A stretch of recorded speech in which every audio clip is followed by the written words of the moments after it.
Hello, good morning. Welcome in Twitchy. Welcome in Starry. Thanks for joining me today. Um, Speaking of, I have some new commands. I have some new emojis. I have all kinds of things. I have put King of the Hill in the lobby. There's a cooldown on it though, so just keep a lookout for that. Maybe that'll keep you entertained or something. But I have one more thing I need to check. I will be right back. I need a minute to handle this.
I don't know, but okay. How does that sound? Does that sound better? I want to try high pass filter. Is that better? I had changed. Yeah, I was using a different uh, noise filter algorithm than I normally do. I didn't really like that, so I just went back to speaks and pumped my gain a little bit. All right. Well, Thanks for coming in, everybody. I'm going to get started. This is part 7. Should be, I think, second to last set of chapters for Dracula. And without further ado, chapter 19, Jonathan Harker's Journal. 1st October, 5 a.m. I am with the party to search with an easy mind, for I think I never saw Mina so absolutely strong and well. I am so glad that she consented to hold back and let us men do the work. Somehow it was a dread to me that she was in this fearful business at all, but now that her work is done, and that it is due to her energy and brains and foresight that the whole story is put together in such a way that every point tells, she may well feel that her part is finished, and that she can henceforth leave the rest to us. Oh yeah, thank you. There we go, main stage. Now you can see my not face. Okay, we were, I think, all a little upset by the scene with Mr. Renfield. When we came away from his room, we were silent till we got back to the study. Then Mr. Morris said to Dr. Seward, "Say, Jack, if that man wasn't attempting a bluff, he's about the sanest lunatic I ever saw. I'm not sure, but I believe that he had some serious purpose. And if he had, it was pretty rough on him to not to get a chance." Lord Godalming and I were silent, but Dr. Van Helsing added, "Friend John, you know more lunatics than I do, and I'm glad of it, for I fear that if it had been me to decide, I would before that last hysterical outburst have given him free. But we live and learn, and in our present task we must take no chance. As my friend Quincy would say, all is best as they are." Dr. Seward seemed to answer them both in a dreamy kind of way. I don't know, but that I agree with you. If that man had been an ordinary lunatic, I would have taken my chances of trusting him, but he seems so mixed up with the Count in an indexy kind of way that I am afraid of doing anything wrong by helping his fads. I can't forget how he prayed with almost equal fervor for a cat, and then tried to tear my throat out with his teeth. Besides, he called the Count Lord and Master, and he may want to get out to help him in some diabolical way. That horrid thing has the wolves and the rats and his own kind to help him, so I suppose he isn't above trying to use a respectable lunatic. He certainly did seem earnest, though. I only hope we have done what is best. These things, in conjunction with the wild work we have in hand, help to unnerve a man. The professor stepped over, and laying his hand on his shoulder, said in his grave, kindly way, "Friend John, have no fear. We are trying to do our duty in a very sad and terrible case. We can only do as we deem best. What else have we to hope for, except the pity of the good God?" Lord Godalming had slipped away for a few minutes, but now he returned. He held up a little silver whistle as he remarked, "That old place may be full of rats, and if so, I've got an antidote on call." Having passed the wall, we took our way to the house, taking care to keep in the shadows of the trees and the lawn when the moonlight shone out.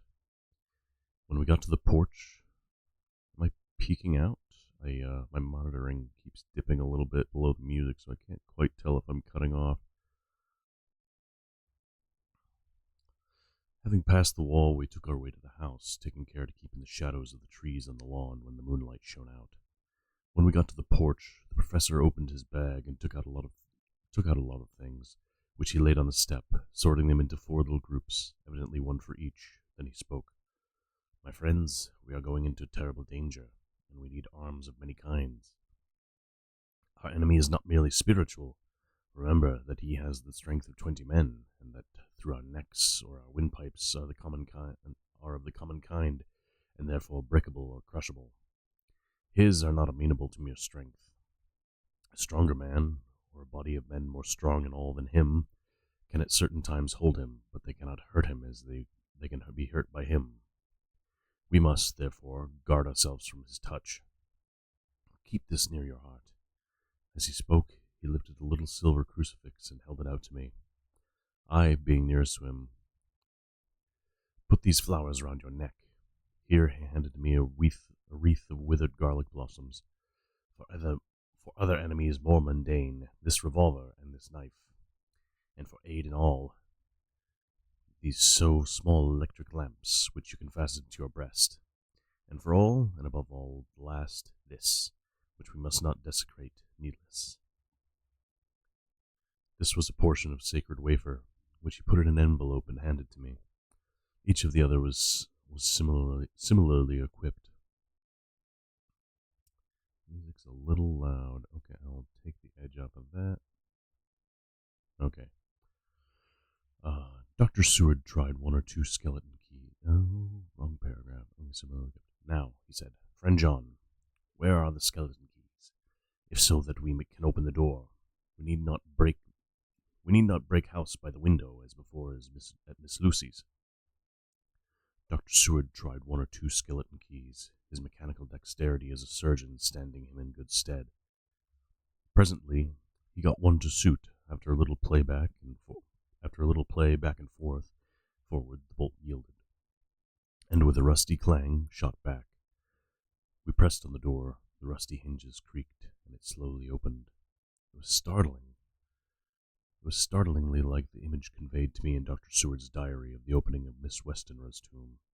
I fancy that the same idea had seemed to strike the others, for with one accord they shrank back. The professor was the first to move forward, and stepped into the open door. "In manus tuos, Domine," he said, crossing himself as he passed over the threshold. We closed the door behind us, lest when we should have lit our lamps, we should possibly attract attention from the road. The professor carefully tried the lock, lest we might not be able to open it from within should we be in a hurry making our exit. Then we all lit our lamps and proceeded on our search. The light from the tiny lamps fell in all sorts of odd forms. As the rays crossed each other, or the opacity of our bodies threw great shadows, I could not for my life get away from the feeling that there was someone else amongst us. I suppose it was the recollection, so powerfully brought home to me by the grim surroundings, of that terrible experience in Transylvania. I think the feeling was common to all of us, for I noticed that the others kept looking over their shoulders at every sound and every new shadow, just as I felt myself doing. The whole place was thick with dust. The floor was seemingly inches deep, except there were recent footsteps, in which, on holding down my lamp, I could see marks of hobnails where the dust was cracked. The walls were fluffy and heavy with dust, and in the corners were masses of spiderwebs, whereon the dust had gathered till they looked like old tattered rags as the weight had torn them partly down. On a table in the hall was a great bunch of keys with a time-yellowed label on each. They had been used several times, for on the table were several similar rents in the blanket of dust, similar to that exposed when the professor lifted them. He turned to me and said, "You know this place, Jonathan. You have copied maps of it. You know it at least more than we do. Which is the way to the chapel?" I had an idea of its direction, though on my former visit I had not been able to get admission to it. So I led the way, and after a few wrong turnings found myself opposite a low, arched oaken door, ribbed with iron bands. "This is the spot," said the professor as he turned his lamp on a small map of the house, copied from the file of my original correspondence regarding the purchase. With a little trouble, we found the key on the bunch, and opened the door. We were prepared for some unpleasantness, for as we were opening the door, a faint, malodorous air seemed to exhale through the gaps, but none of us ever expected such an odor as we encountered. None of the others had met the Count at all at close quarters, and when I had seen him, he was either in the fasting stage of his existence in his rooms, or when he was bloated with fresh blood. In a ruined building open to the air, but here the place was small and close, and long disuse had made the air stagnant and foul. There was an earthy smell, as of some dry miasma, which came through the fouler air.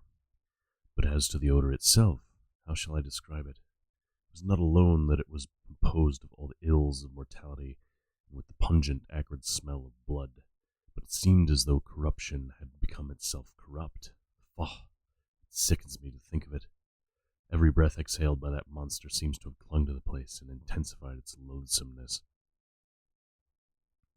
Under ordinary circumstances, such a stench would have brought our enterprise to an end, but this was no ordinary case, and the high and terrible purpose in which we were involved gave us a strength which rose above mere physical considerations. After the involuntary shrinking consequent on the first nauseous whiff, we one and all set about our work as though that loathsome place were a garden of roses. We made an accurate examination of the place, the professor saying as we began, "The first thing is to see how many of the boxes are left. We must then examine every hole and corner and cranny and see if we cannot get some clue as to what has become of the rest." A glance was sufficient to show how many remained.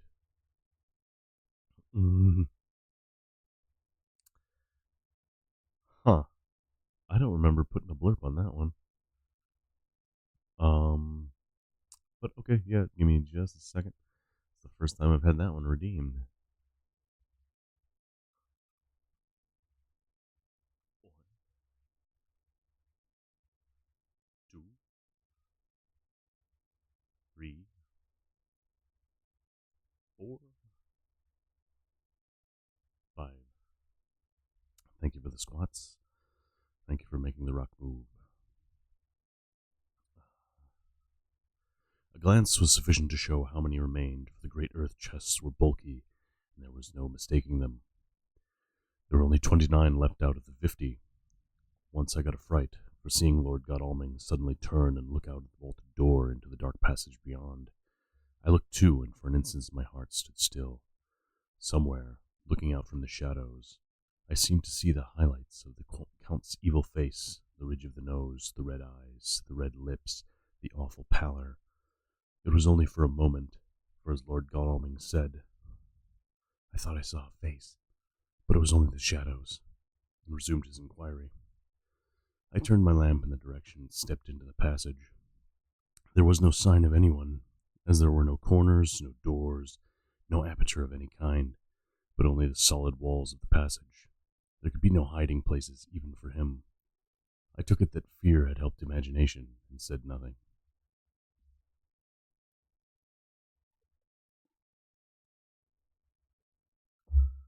A few minutes later I saw Morris step suddenly back from a corner, which he was examining. We all followed his movements with our eyes, for undoubtedly some nervousness was growing on us, and we saw a whole mass of phosphorescence which twinkled like stars. We all instinctively drew back. The whole place was becoming alive with rats. For a moment or two we stood appalled, all save Lord Godalming, who was seemingly prepared for such an emergency. Rushing over to the great iron-bound oaken door, which Dr. Seward had described from the outside, which I had seen myself, he turned the key in the lock, drew the huge bolts, and swung the door open. Then, taking his little silver whistle from his pocket, he blew a low, shrill call. It was answered from behind Dr. Seward's house by the yelping of dogs, and after about a minute, 3 terriers came dashing around the corner of the house. Unconsciously, we'd all moved towards the door, and as we moved, I noticed that the dust had been much disturbed. The boxes which had been taken out had been brought this way, but even in the minute that had elapsed, the number of rats had vastly increased. They seemed to swarm all over the place all at once, till the lamplight, shining on their moving dark bodies and glittering baleful eyes, made the place look like a bank of earth set with fireflies. The dogs dashed on, but at the threshold suddenly stopped and snarled, and then, simultaneously lifting their noses, began to howl in the most lugubrious fashion. The rats were multiplying in thousands, and we moved out. Lord Godalming lifted one of the dogs, and carrying him in, placed him on the floor. The instant his feet touched the ground, he seemed to recover his courage, and rushed at his natural enemies. They fled before him so fast that before he had shaken the life out of a score, the other dogs, who had by now been lifted in the same manner, had but small prey air, and the whole mass had vanished. With their going, it seemed as if some evil presence had departed, for the dogs frisked about and barked merrily as they made sudden darts at their prostrate foes, and turned them over and tossed them in the air with vicious shakes. We all seemed to find our spirits rise, whether it was the purifying of the deadly atmosphere by opening of the chapel door, or the relief which we experienced by finding ourselves in the open. I know not, but most certainly the shadow of dread seemed to slip from us like a robe, and the occasion of our coming lost something of its grim significance. Though we did not slacken a whit in our resolution, we closed the outer door, and barred and locked it, and bringing the dogs with us, began our search of the house. We found nothing throughout except dust in extraordinary proportions, and all untouched save for my own footsteps, when I made my first visit. Never once did the dogs exhibit any symptom of uneasiness, and even when we returned to the chapel, they frisked about as though they had seen a rabbit hunting in a summer wood.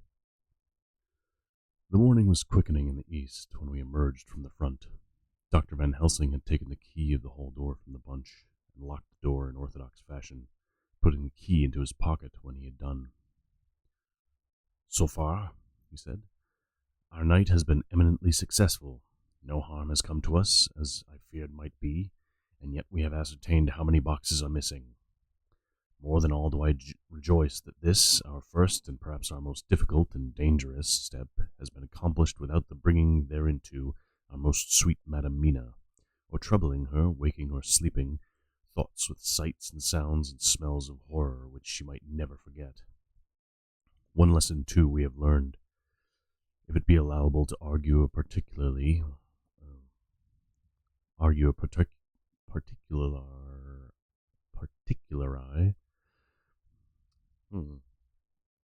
particularity? Maybe it's cut off. That the brute beasts which are to the Count's command are yet themselves not amenable to his spiritual power. For look, these rats that would come to his call, just as from his castle top he summoned the wolves to your going, and to that poor mother's cry. Though they come to him, they run pell-mell from the so little dogs of my friend Arthur. We have other matters before us, other dangers, other fears, and that monster. He has not used his power over the brute world for the only or the last time tonight. So be it that he has gone elsewhere. Good. It has given us opportunity to cry check in some ways in this chess game, which we play for the sake of human souls. And now let us go home.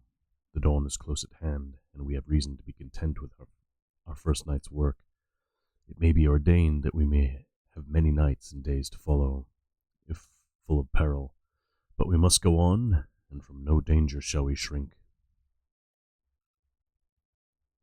The house was silent when he got back, save for some poor creature who was screaming away in one of the distant wards, and a low moaning sound from Renfield's room. The poor wretch was doubtless torturing himself after the manner of the insane, with needless thoughts of pain.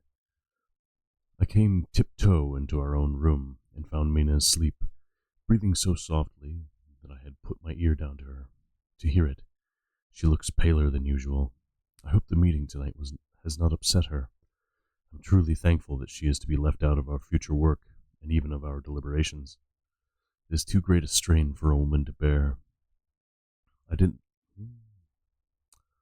Hi, Snow. Welcome in. I did not think so at first, but I know better now. Therefore, I am glad that it is settled.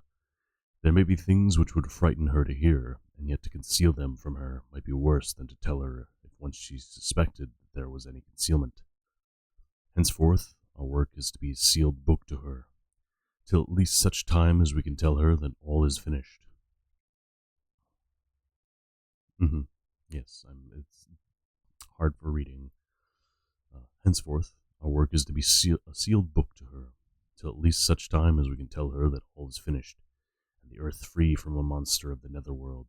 I dare say it will be difficult to begin to keep silence after such confidence as ours, but I must be resolute, and tomorrow I shall keep dark over tonight's doings, and shall refuse to speak of anything that has happened.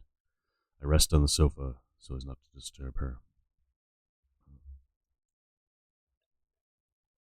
Thanks for coming along, Snow. We're just starting. This is partway through chapter 19. We're going to be doing 3 more chapters today. It's the second to last episode. And for anyone who is just joining us or wanted to catch up, I do have all these VODs posted on my YouTube channel. It should be posted in my little description. So if you want to catch up on those or listen to them on a car ride or whatever, they're there for your use. 1st October, later. I suppose it was natural that we should have all overslept ourselves, for the day was a busy one, and the night had no rest at all. Even Mina must have felt its exhaustion, for though I slept till the sun was high, I was awake before her, and had to call 2 or 3 times before she awoke. Indeed, she was so sound asleep that for a few seconds she did not recognize me, but looked at me with a sort of blank terror, as one looks who has been waked out of a bad dream. She complained a little bit of being tired, and I let her rest till later in the day. We now know of 21 boxes having been removed, and if it be that several were taken in any of these removals, we may be able to trace them all. Such will, of course, immensely simplify our labor, and the sooner the matter is tended, the better. I shall look up Thomas Snelling today. Rockefeller. Dr. Seward's diary, 1st October. It was towards noon when I awakened by the professor walking into my room. He was more jolly and cheerful than usual, and it is quite evident that last night's work has helped to take some of the brooding weight off his mind. After going over the adventure of the night, he suddenly said, "Your patient interests me much. May it be that with you I visit him this morning? Or if that you are to occupy, I can go alone if it may be. It is a new experience to me to find a lunatic who talked philosophy and reasoned so sound." I had some work to do which pressed, so I told him that if he would go alone, I would be glad, as then I should not have to keep him waiting. So I called an attendant and gave him the necessary instructions. Before the professor left the room, I cautioned him against getting any false impression from my patient.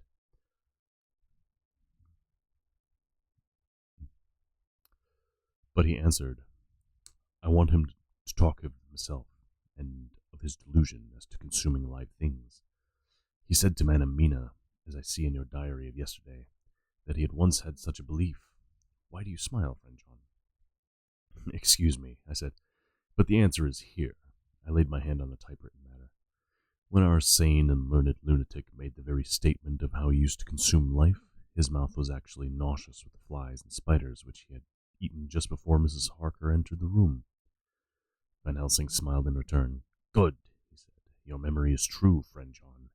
I should have remembered, and yet it is this very obliquity of thought and memory which makes mental disease such a fascinating study. Perhaps I may gain more knowledge out of the folly of this madman than I shall from the teaching of the most wise. Who knows?" I went on with my work. Before long, was through that in hand. It seemed that the time we had very short indeed, but there was Van Helsing back in the study. "Do I interrupt?" he asked politely as he stood at the door. "Not at all," I answered. "Come in. My work is finished, and I am free. I can go with you if you like." "It is needless. I have seen him." "Well?" "I fear that he does not appraise me at much. Our interview was short. When I entered his room, he was sitting on a stool in the center, with his elbows on his knees, and his face was the picture of sullen discontent." Rock, I can ask you a question. How come the model is pointing left when it looks right? I think there's a setting that I keep accidentally turning off in Warudo, which does like a counter-rotating. Whenever your body rotates, it keeps the eyes facing towards the camera or wherever I'm looking. But the rest of the model counter-rotates. Because the eyes should face the camera. Because most of the time I'm looking generally in the camera's direction, except when I look at chat, and then it's kind of all over the place. His face was the picture of sullen discontent. I spoke to him as cheerfully as I could, and with such a measure of respect as I could assume. He made no reply whatever. "Don't you know me?" I asked. His answer was not reassuring. "I know you well enough. You are the old fool Van Helsing. I wish you could take yourself and your idiotic brain theories somewhere else. Damn all thick-headed Dutchmen. Not a word more would he say, but sat in his implacable sullenness, as indifferent to me as though I had been in the room at all, as though I had not been in the room at all. Oh, thanks. Yeah, I'm trying to improve them. Some of them are not so great. Most of them are just like snapshots from Wodrudo that I threw into like one of those free emoji websites to add some stuff. But glad you like them. Twitch seems to get a kick out of them too.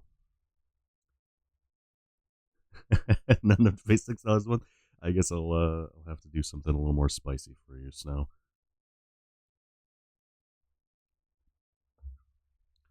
Not a word more would he say, but sat in his implacable sullenness, as indifferent to me as though I had not been in the room at all. Thus departed for this time by chance, my chance of much learning from this so clever lunatic.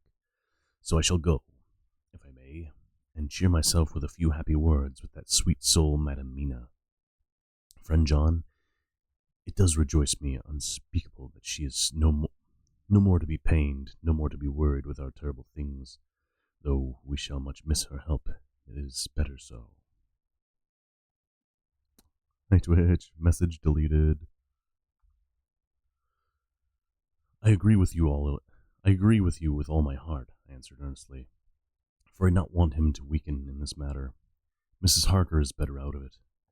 Things are quite bad enough for us, all men of the world, and who have been in many tight places in our time, but it is no place for a woman, and if we had remained in touch with the affair, it would in time infallibly have wrecked her. So Van Helsing has gone to confer with Mrs. Harker, and Harker, Quincy, and Art. With Mrs. Harker and Harker. Quincy and Art are all out following up on clues as to the earth boxes. I shall finish my round of work, and we shall meet tonight.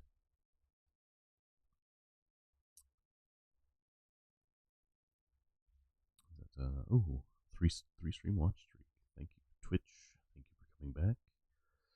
Mina Harker's journal, 1st October. It is strange to me to be kept in the dark as I am today, after Jonathan's full confidence for so many years, to see him manifestly avoid certain matters, and those the most vital of all. This morning I slept late after the fatigues of yesterday, and though Jonathan was late too, he was the earlier. He spoke to me before he went out, never more sweetly or tenderly, but he never mentioned a word of what had happened in the visit to the Count's house. And yet he must have known how terribly anxious I was. Poor dear fellow. I suppose it must be distressed him even more than it did me. They all agreed that it was best that I should not be drawn further into this awful work, and I acquiesced. But to think that he keeps anything from me, and now I'm crying like a silly fool, when I know it comes to my husband's great love and from the good wishes of those other strong men. That has done me good. Well, some day Jonathan will tell me all, unless it should ever be that he should think for a moment that I kept anything from him. I still keep my journal as usual. Then, if he was feared of my trust, I shall show it to him, with every thought of my heart put down for his eyes to read. I feel strangely sad and low-spirited today. I suppose it is the reaction from the terrible excitement. Last night, I went to bed when the men had gone, simply because they told me to. I didn't feel sleepy, and I did feel full of devouring anxiety. I kept thinking over everything that has been ever since Jonathan came to me in London, and it all seems like a terrible tragedy, with fate pressing relentlessly on to some destined end. Everything that one does seems, no matter how right it may be, to bring on the very thing which is most to be deplored. If I hadn't gone to Whitby, perhaps dear Lucy would be with us now. She hadn't taken to visit the churchyard till I came, and if she hadn't come there in the daytime with me, she wouldn't have walked in her sleep, and if she hadn't gone there at night and asleep, that monster couldn't have destroyed her as he did. Oh, why did I ever go to Whitby? There, now, crying again. I wonder what has come over me today. I must hide it from Jonathan, for if he knew that I had been crying twice in one morning, I who never cared on my own account, and whom he has never caused to shed a tear, the dear fellow would fret his heart out. I shall put a bold face on, and if I do feel weepy, he shall never see it. I suppose it is just one of the lessons that we poor women have to learn. I can't quite remember how I fell asleep last night. I remember hearing the sudden barking of the dogs and a lot of queer sounds, like praying on a very tumultuous scale from Mr. Renfield's room, which is somewhere under this. And then there was silence over everything, silence so profound that it startled me, and I got up and looked out of the window. All was dark and silent, the black shadows thrown by the moonlight seemingly full of a silent mystery of their own. Not a thing seemed to be stirring, but all to be grim and fixed as death or fate, so that a thin streak of white mist that crept with almost imperceptible slowness across the grass towards the house seemed to have a sentience and a vitality of its own. I think that the digression of my thoughts must have done me good, for when I got back to bed I found a lethargy creeping over me. I lay a while, but could not quite sleep, so I got out and looked out the window again. The mist was spreading, and was now close up to the house, so that I could see it laying thick against the wall, as though it were stealing up to the windows. The poor man was louder than ever, and though I could not distinguish a word he said, I could in some way recognize in his tones some passionate entreaty on his part.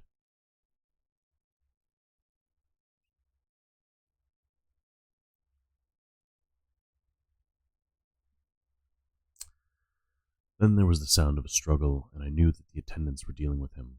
I was so frightened that I crept into bed and pulled the clothes over my head, putting my fingers in my ears. I was not then a bit sleepy, at least so I thought, but I must have fallen asleep, for, except dreams, I do not remember anything until the morning when Jonathan woke me. I think that it took me an effort and a little time to realize where I was, and that it was Jonathan who was bending over me. My dream was very peculiar, and was almost typical of the way that waking thoughts become merged in, or continued in, dreams. I thought that I was asleep, and waiting for Jonathan to come back. I was very anxious about him, and I was powerless to act. My feet, my hands, and my brain were weighted, so that nothing could proceed at the usual pace, and so I slept uneasily in thought. Then it began to dawn on me that the air was heavy and dank and cold.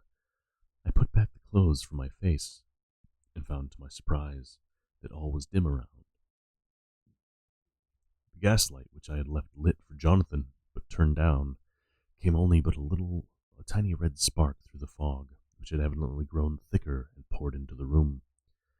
Then it occurred to me that I had shut the window before I had come to bed. I would have got out to make certain of the point, but some leaden lethargy seemed to chain my limbs and even my will. I lay still and endured, that was all. I closed my eyes, but could still see through my eyelids. It is wonderful what tricks our dreams play us, and how conveniently we can imagine. The mist grew thicker and thicker, and I could see now how it came in, for I could see it like smoke, or with the white energy of boiling water, pouring in, not through the window, but through the joinings of the door. It got thicker and thicker till it seemed as if it became concentrated into a sort of pillar of cloud in the room, through the top of which I could see the light of the gas shining like a red eye. Things began to whirl through my brain just as the cloudy column was now whirling in the room, and through it all came the scriptural words, a pillar of cloud by day and of fire by night. Was it indeed such spiritual guidance that was coming to me in my sleep? But the pillar was composed of both the day and the night guiding, for the fire was in the red eye, which at the thought got a new fascination for me, till, as I looked, the fire divided and seemed to shine on me through fog like two red eyes, such as Lucy told me of her momentary mental wandering, when, on the cliff, the dying sunlight struck the windows of St. Mary's Church. Suddenly the horror burst upon me that it was thus that Jonathan had seen these awful women growing into reality through the whirling mist in the moonlight, and in my dream I must have fainted, for all became black darkness. the last conscious effort which imagination made was to show me a livid white face bending over me out of the mist. I must be careful of such dreams, for when they would unseat one's reason, if they were too much for them, I would get Dr. Van Helsing or Dr. Seward to prescribe something for me, for which would make me sleep, only that I feared to alarm them. Such a dream at the present time would become woven into their fears for me. Tonight I shall strive hard to sleep naturally. If I do not, I shall tomorrow night get them to give me a dose of chloral. That cannot hurt me for once, and will give me a good night's sleep. Last night tired me more than if I had not slept at all. Feels like a bit weird to say to someone. Snow Hero says a lot of things that are a bit weird to say to someone, but that's part of his charm, I suppose. 2nd October, 10 p.m. Last night I slept, but did not dream. I must have slept soundly, for I was not waked by Jonathan coming to bed, but the sleep has not refreshed me, for today I feel terribly weak and spiritless. I spent all yesterday trying to read, or lying down dozing. In the afternoon, Mr. Renfield asked if he might see me. Poor man, he was very gentle, and when I came away, he kissed my hand and bade God bless me. Some way it affected me much. I'm crying when I think of him. This is a new weakness, of which I must be careful. Jonathan would be miserable if he knew I had been crying. He and the others were out till dinner time, and they all came in tired. I did what I could to brighten them up, and I suppose that the effort did me good, for I forgot how tired I was. After dinner, they sent me to bed, and all went off to smoke together, as they said, but I knew that they wanted to tell each other of what had occurred to each during the day. I could see from Jonathan's manner that he had something important to communicate. I was not so sleepy as I should have been, so before they went, I asked Dr. Seward to give me a little opiate of some kind, as I had not slept well the night before. He very kindly made me up a sleeping draught, which he gave to me, telling me that it would do me no harm, as it was very mild. I have taken it, and I am waiting for sleep, which still keeps aloof. I hope I have not done wrong, for as sleep begins to flirt with me, a new fear comes, that I may have been foolish in thus depriving myself of the power of waking. I might want it. Here comes sleep. Good night.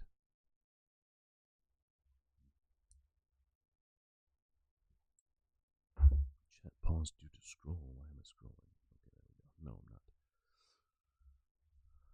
Chapter 20. Jonathan Harker's Journal. 1st October, evening. I found Thomas Snelling in his house at Bethnal Green, but unhappily he was not in a condition to remember anything. The very prospect of beer which my expected coming had opened to him had proved too much, and he had begun too early on his expected debauch. I learned, however, from his wife, who seemed a decent poor soul, that he was the only assistant of Smoulier, who of the two mates was the responsible person. So off I drove to Walworth, and found Mr. Joseph Smoulier at home and in his shirt sleeves, taking a late tea out of a saucer. He is a decent, intelligent fellow, distinctly a good, reliable type of workman, and with a headpiece of his own. He remembered all about the incident of the boxes, and from a wonderful dog-eared notebook which he produced from some mysterious receptacle about the seat of his trousers, and which had hieroglyphical entries in thick, half-obliterated pencil. He gave me the destinations of the boxes. There were, he said, 6 in the cartload which he took from Carfax and left at 197 Chickson Street, Mile End, Newtown, and another 6 which he deposited at Ginnimaker Lane, Bermondsey. If then the Count meant to scatter these ghastly refuges of his over London, these places were chosen as the first of delivery, so that later he might distribute more fully. The systematic manner in which this was done made me think that he could not mean to confine himself to 2 sides of London. He was now fixed on the far east, on the northern shore, on the east of the southern shore, and on the south. The north and west were surely never meant to be left out of his diabolical scheme, let alone the city itself, in the very heart of fashionable London in the southwest and west. I went back to Smollier and asked him if he could tell us of any other boxes that had been taken from Carfax. He replied, "Well, Governor, you've treated me very handsome." I had given him half a sovereign. "And I'll tell you all I know. I heard a man by the name of Bloxham say 4 nights ago in the Iron Bloxham 4 nights ago in the Air and Hounds in the Pitcher's Alley, as how he and his mate had a rare dusty job in an old house at Purfleet. There ain't a many such jobs as this here, and I'm thinking that maybe Sam Bloxham could tell you summat." I asked him if he could tell me where to find him. I told him that if he could get me the address, it would be worth another half sovereign to him. So he gulped down the rest of his tea and stood up, saying that he was going to begin the search then and there. At the door he stopped and said, "Look here, Governor, there ain't no self in me a keeping you here. I may find Sam soon, or mayn't, but anyhow, he ain't like to be in a way to tell you much tonight. Sam is as rare as when he starts on the booze. Is a rare one when he starts on the booze. If you can give me an envelope with a stamp on it and put your address on it, I'll find out where Sam is to be found and post it to you tonight. But ye'd be better up arter him soon in the morning. Never mind the booze night afore."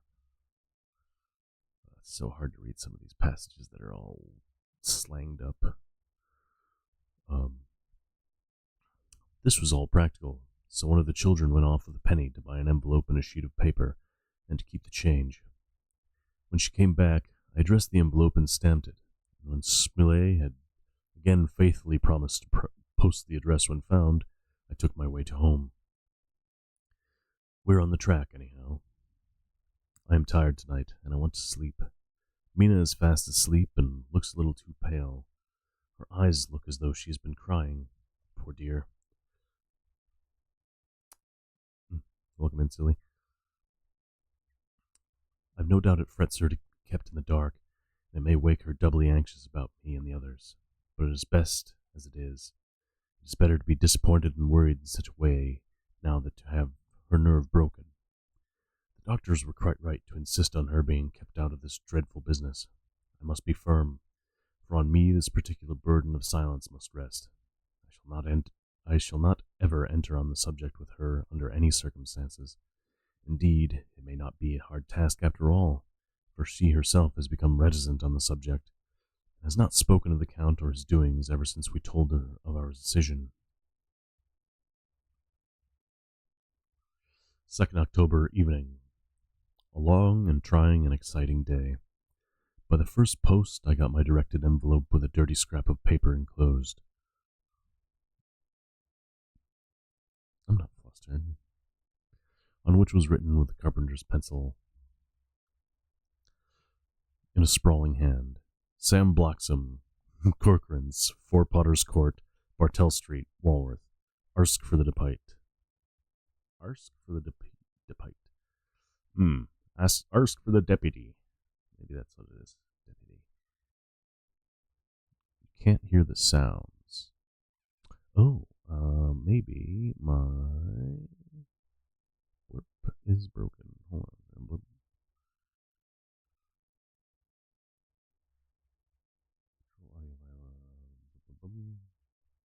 So did that come through at all?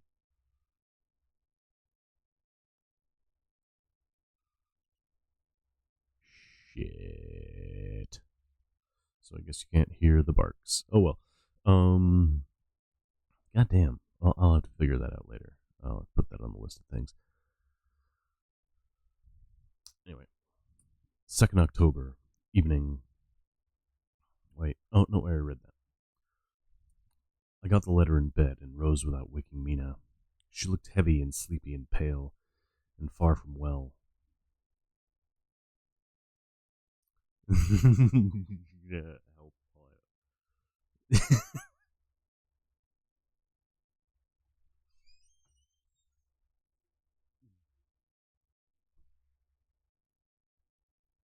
squatting.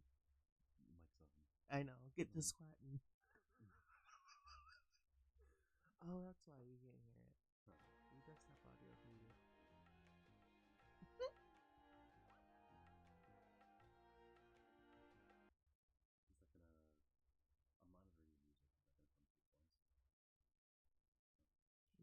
You'll be fine. Get to squatting.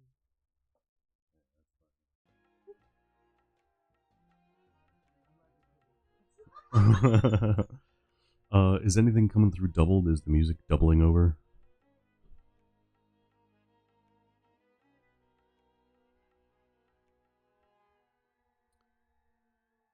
It's fine? Okay, cool. I got the letter in bed and rose without waking Mina. She looked heavy and sleepy and pale, and far from well. I determined not to wake her, but that when I should return from this new search, I would arrange for her going back to Exeter. I think she would be happier in our own home, with her daily tasks to interest her, than in being here amongst us and in ignorance. I only saw Dr. Seward for a moment, and told him where I was off to, promising to come back and tell the rest so soon as I should have found anything. I drove to Walworth and found, with some difficulty, Potter's Court. Mr. Smillier's spelling misled me, as I asked for Potter's Court instead of Potter's Court. However, when I had found the court, I had no difficulty in discovering Corcoran's lodging house. When I asked the man who came to the door for the deputy, he looked his head and said, "I don't know him. There ain't no such person here. I never heard of him in all my bloomin' days. Don't believe there ain't nobody of that kind living here or anywheres." I took out Smillier's letter, and as I read it, it seemed to me that the lesson of the spelling of the name of the court might guide me. "What are you?" I asked. "I'm the deputy," he answered. I saw at once that I was on the right track. Phonetic spelling had again misled me. A half-crown tip put the deputy's knowledge at my disposal, and I learned that Mr. Bloxam, who had slept off the remains of his beer on the previous night at Corcoran's, had left for his work at Poplar at 5 o'clock that morning. He could not tell me where the place of work is situated, but he had a vague idea that it was some kind of newfangled warehouse, and with this slender clue I had to start for Poplar. It was 12 o'clock before I got any satisfactory hint of such a building, and this I got at a coffee shop, where some workmen were having their dinner. One of them suggested that there was being erected at Cross Angel Street a new cold storage building. As this suited the condition of a newfangled warehouse, I at once drove to it. An interview with a surly gatekeeper and a surlier foreman, both of whom were appeased with the coin of the realm, put me on the track of Bloxam. He was sent for on my suggestion, and I was willing to pay his day's wages to his foreman for the privilege of asking him a few questions on a private matter. He was a smart enough fellow, and though rough of speech and bearing, when I had promised to pay for his information and given him an earnest, he told me that he had made 2 journeys between Carfax and a house in Piccadilly, and had taken from this house to the latter 9 great boxes, main heavy ones, with a horse and cart hired by him for this purpose.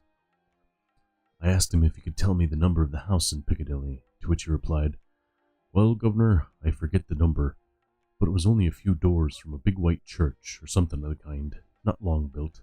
It was a dusty old house, too, though nothing to the dustiness of the house we took the bloomin' boxes from." "How did you get in, if both houses were empty?" "There was an old party that engaged me a-waitin' in the house at Purfleet. He helped me to lift the boxes and put them in the dray. Curse me,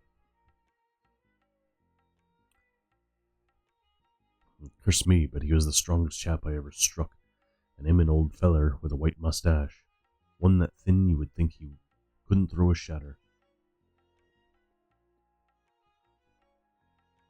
Oh, how this phrase thrilled through me. "Why, he took up his end of the boxes like they like they were pounds of tea, and me huffing and puffing and blowing afore I could upend mine anyhow. Am I no chicken neither? And I'm no chicken neither. How did you get into the house at Piccadilly? I asked. He was there too. He must have started off and got there afore me, for when I rung the bell and came on, opened the door himself and helped me carry the boxes in and all. The whole 9? I asked. Yes, there were 5 in the first load and 4 in the second. It was a main dry work, and I don't do so well remember how I got home. I interrupted him. Were the boxes left in the hall? Yes, it was a big hall, and there was nothing else in it. I made one more attempt to further matters. You didn't have any key. Never used no key nor nothing. The old gent, he opened the door himself and shut it again when I drove off. I don't remember the last time, but that was the beer. And you can't remember the number of the house? No, sir, but you needn't have no difficulty about that. It's a iron with a stone front with a bow on it. And I steps to the door. I know them steps. I had to carry the boxes with 3 loafers that come round to earn a copper. The old gent give them shillings, and they, seeing they got so much, they wanted more, but took one of them by the shoulder and was like to throw him down the steps till the one of them went away cussin'. Till the lot of them went away cussin'.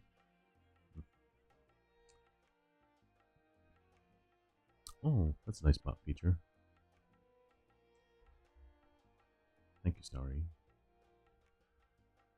I see you changed your name again. Would you rather go by Starry or Apollo? Or meat space name? You choose. It's fine. I don't mind. I thought that with this description, I could find the house. So having paid my friend for his information, I started off for Piccadilly. Okay, Apollo's good. I thought with this description, I could find the house. So having paid my friend for his information, I started off for Piccadilly. I had gained a new painful experience.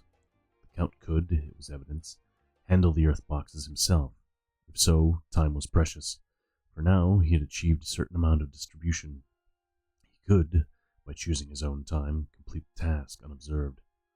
At Piccadilly Circus, I discharged my cab and walked westward.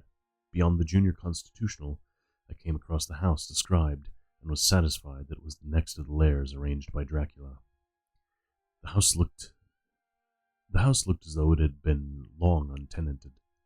The windows were encrusted with dust, and the shutters were up.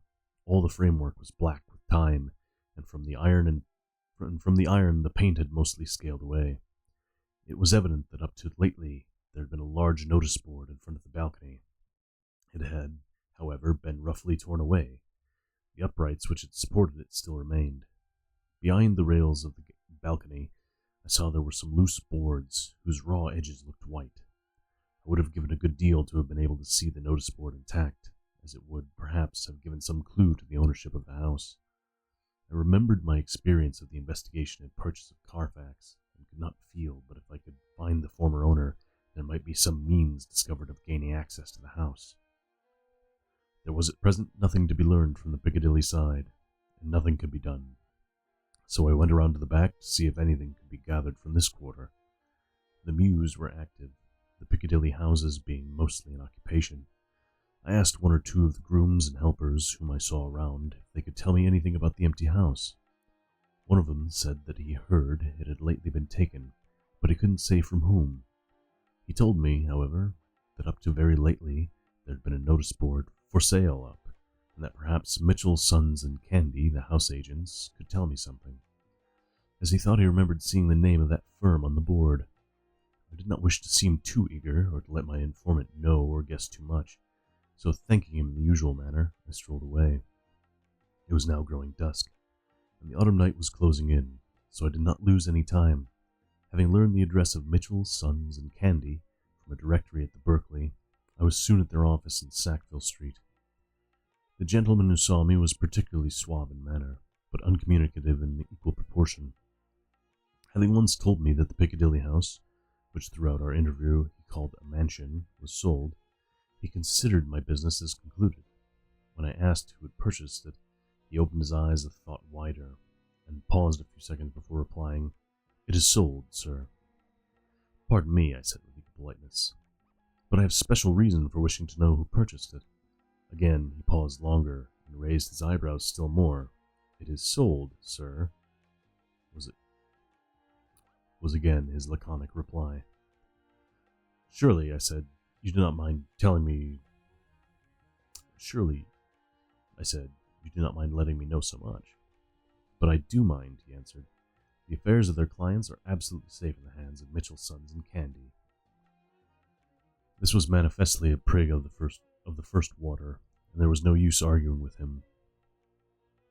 I thought I had best met him on his own ground, so I said, "Your clients, sir, are happy in having so resolute a guardian of their confidence. I am myself a professional man."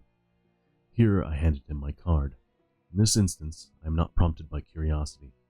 I act on the part of Lord Godalming, who wishes to know something of the property which, he understood, lately for sale. These words put a different complexion on affairs. He said, "I would like to oblige you if I could, Mr. Harker. Especially would I like to oblige his lordship. We once carried out a small matter of renting some chambers for him when he was the Honourable Arthur Homewood.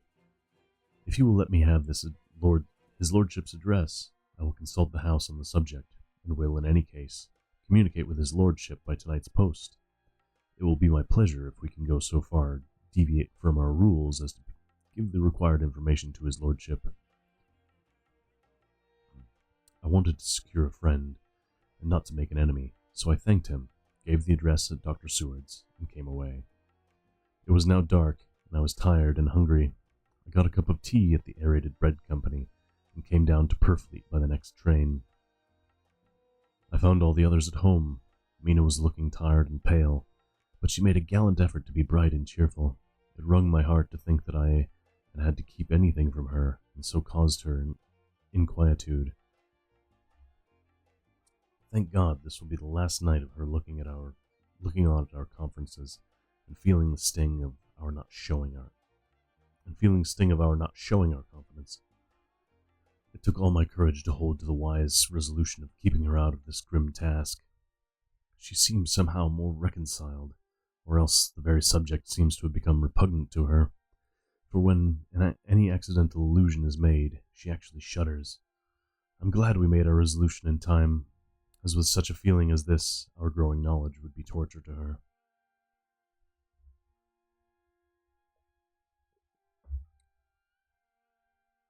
I could not tell the others of the day's discovery till we were alone, so after dinner, followed by a little music to save appearances, even amongst ourselves, I took Mina to her room and left her to go to bed.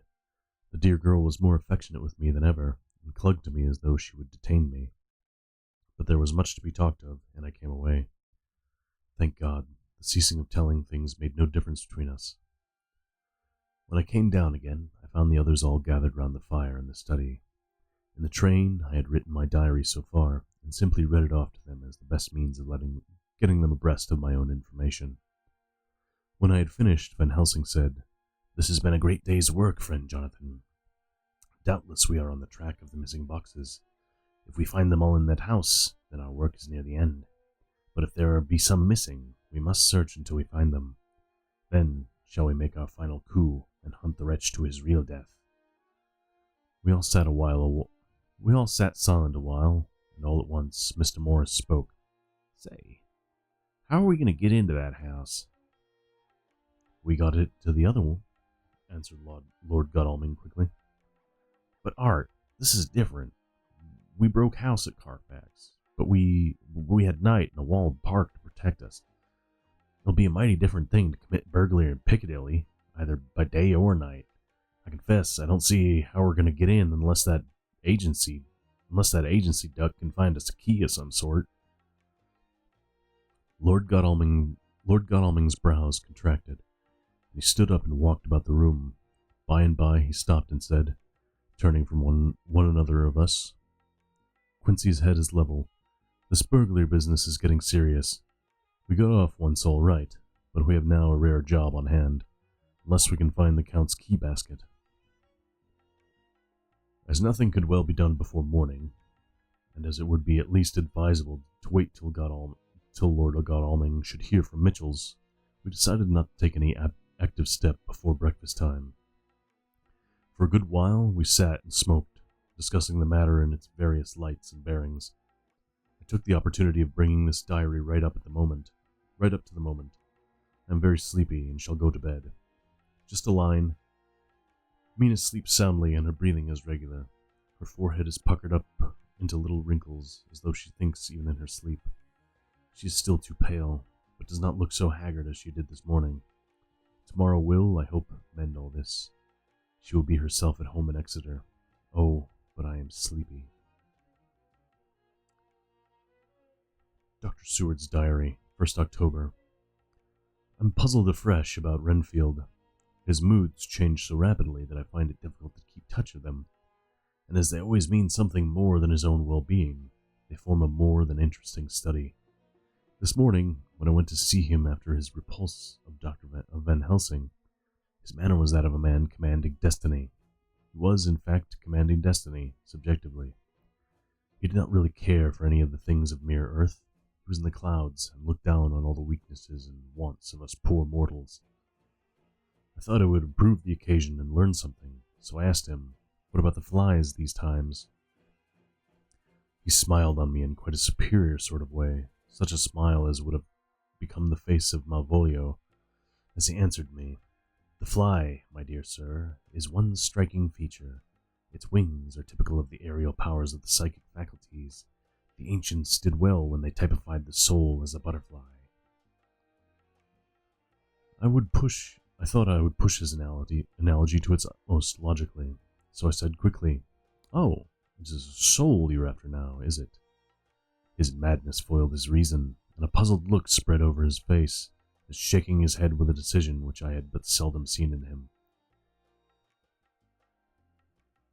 Good morning, Soon. Welcome in. His madness foiled his reason, and a puzzled look spread over his face, as shaking his head with a decision which I had but seldom seen in him, he said, Oh no, I want no souls. Life is all I want. Here he brightened up. I am pretty indifferent about it at present. Life is all right. I have all I want. I must get a new patient, doctor, if you wish to. You must get a new patient, doctor, if you wish to study zoophagy. This puzzled me a little, so I drew him in on. This puzzled me a little, so I drew him on. Then you command life. You are a god, I suppose? He smiled with an ineffably benign superiority. Oh no, far be it from me to arrogate myself the attributes of the deity. I am not even concerned in his especially spiritual doings. If I may state my intellectual position, I am, so far as concerns things purely terrestrial, somewhat in the position which Enoch occupied spiritually. This was a poser to me. I could not at the moment recall Enoch's appositeness. So I had to ask a simple question, though I felt that by doing so, I was lowering myself in the eyes of the lunatic. And why with Enoch? Because he walked with God. I could not see the analogy, but did not like to admit it, so I harked back to what he had denied. So you don't care about life, and you don't want souls. Why not? I put my question quickly and somewhat sternly, on purpose to disconcert him. The effort succeeded. For an instant he unconsciously relapsed into his old servile manner, bent low before me, and actually fawned upon me as he replied, I don't want any souls. Indeed, I don't. I couldn't use them if I had them. They would be no manner of use to me. I couldn't eat them or... He suddenly stopped, and the old cunning look spread over his face, like a wind sweep on the surface of the water. And doctor, as to life, what is it after all?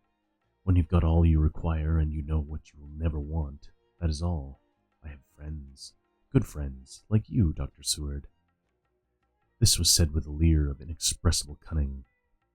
I know that I shall never lack the means of life.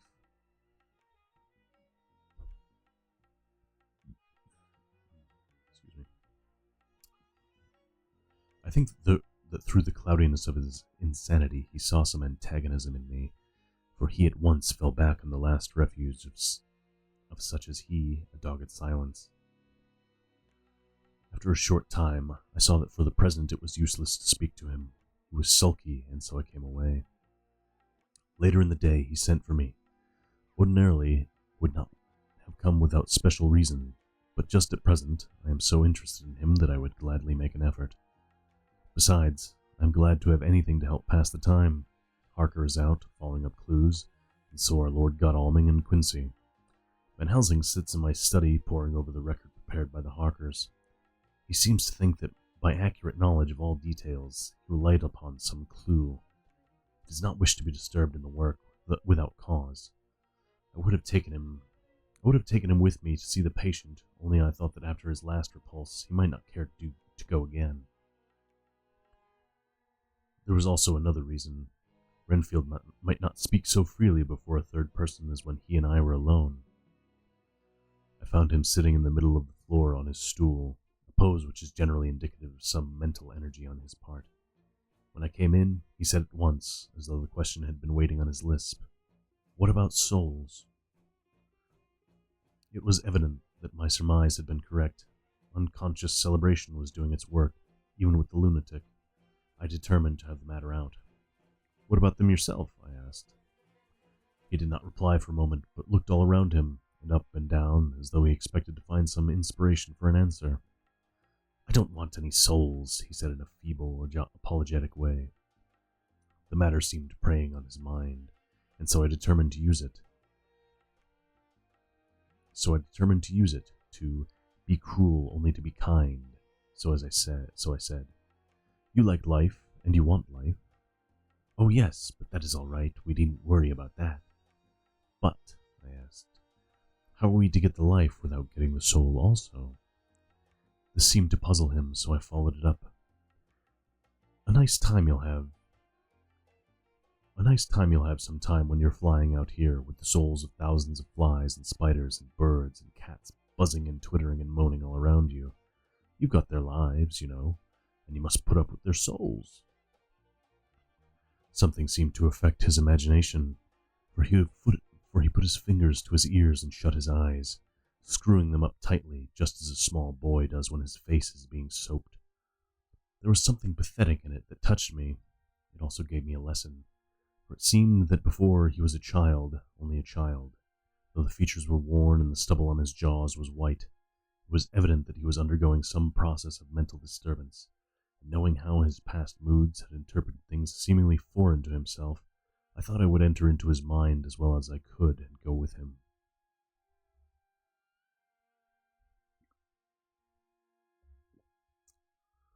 The first step was to restore confidence, so I asked him, speaking pretty loud so that he would hear me through his closed ears, "Would you like some sugar to get your flies around again?"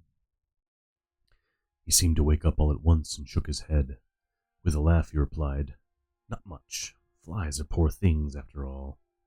After a pause he added, "But I don't want their souls buzzing around me all the same." "Or spiders," I went on. "Blow spiders, what use of spiders? There isn't anything in them to eat, or—" He stopped suddenly as though reminded of a forbidden topic. So, I thought to myself. This is the second time he has suddenly stopped at the word drink. What does it mean?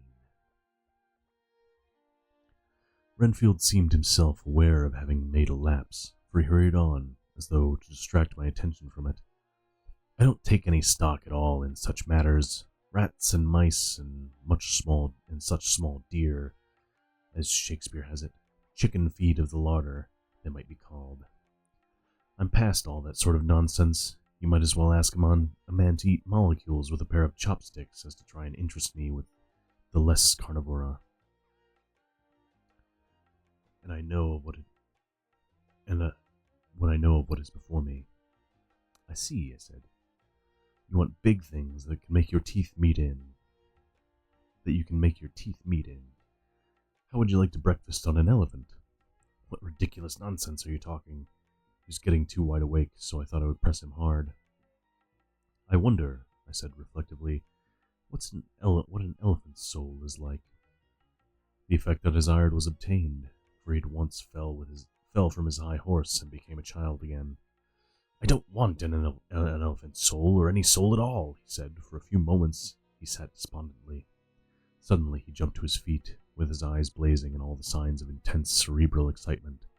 "To hell with you and your souls," he shouted. "Why do you plague me about souls? Haven't I got enough to worry and pain to distract me already without thinking of souls?" He looked so hostile that I thought he was in for another homicidal fit, so I blew my whistle. The instant, however, that I did so, he became calm and said apologetically, "Forgive me, doctor, I forget myself. You do not need any help. I am so worried in my mind that I am apt to be irritable. If you only knew the problem I have to face, and that I am working out, you would pity and tolerate and pardon me.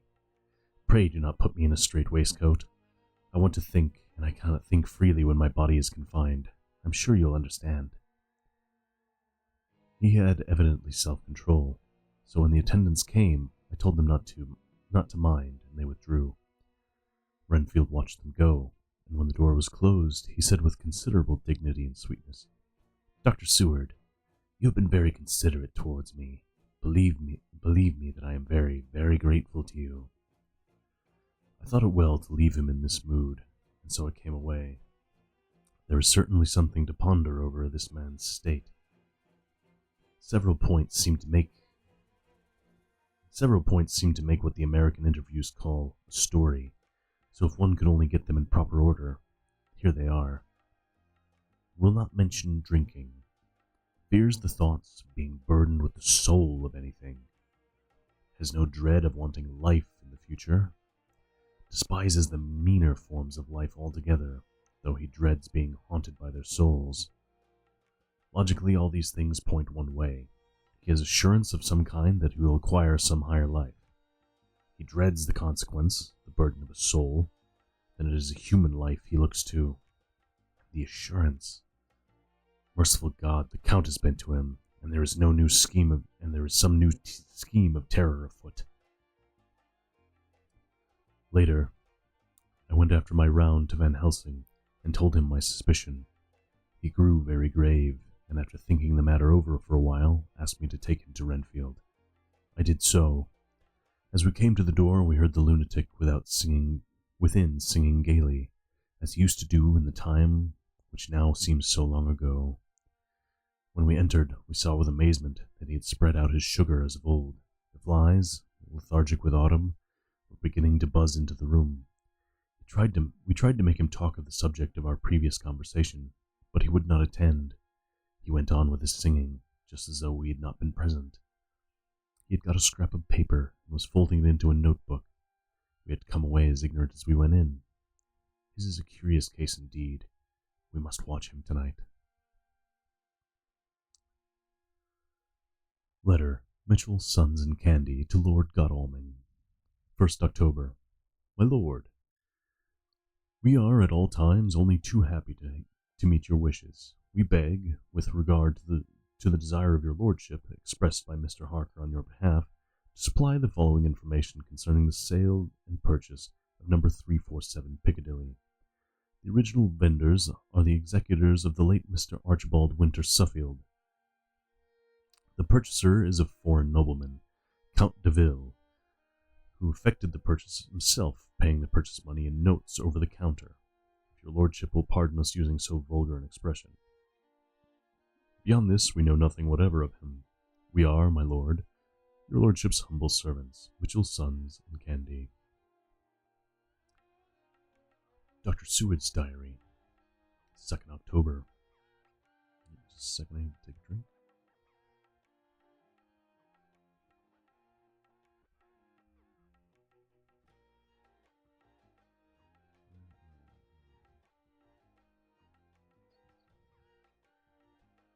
Okay, there's 11 minutes to the next ad. I think we can probably get through maybe the rest of this chapter before that. Dr. Seward's Diary, 2nd October. I placed a man in the corridor last night and told him to take an accurate note of any sound he might hear from Renfield's room, and gave him instructions that if there should be anything strange, he was to call me. After dinner, when we had all gathered round the fire in the study, Mrs. Harker having gone to bed, we discussed the attempts and discoveries of the day. Harker was the only one who had any result, and we are in great hopes that his clue may be an important one.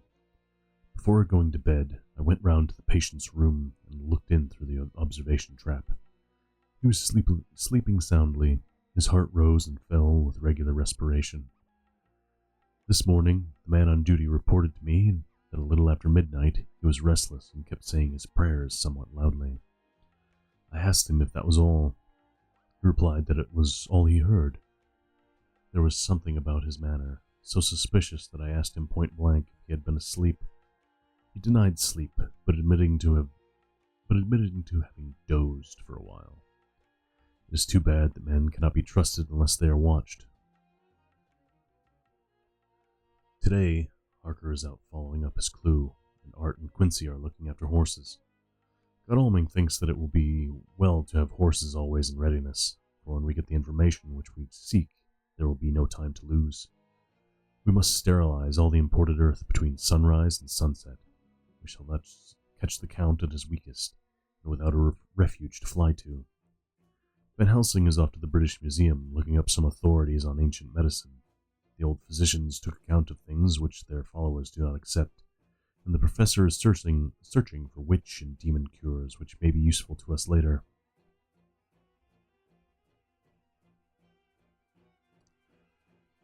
I sometimes think we must all be all mad, and that we shall wake to sanity in straight waistcoats. Later, we have met again. We seem at last to be on the track, and our work of tomorrow may be the beginning of the end. I wonder if Renfield's quiet has anything to do with this. His moods have so followed the doings of the Count that the coming destruction of the monster may be carried to him in some subtle way. If we could only get some hint as to what passed in his mind between the time of my argument with him today and his resumption of fly-catching, it might afford us a valuable clue.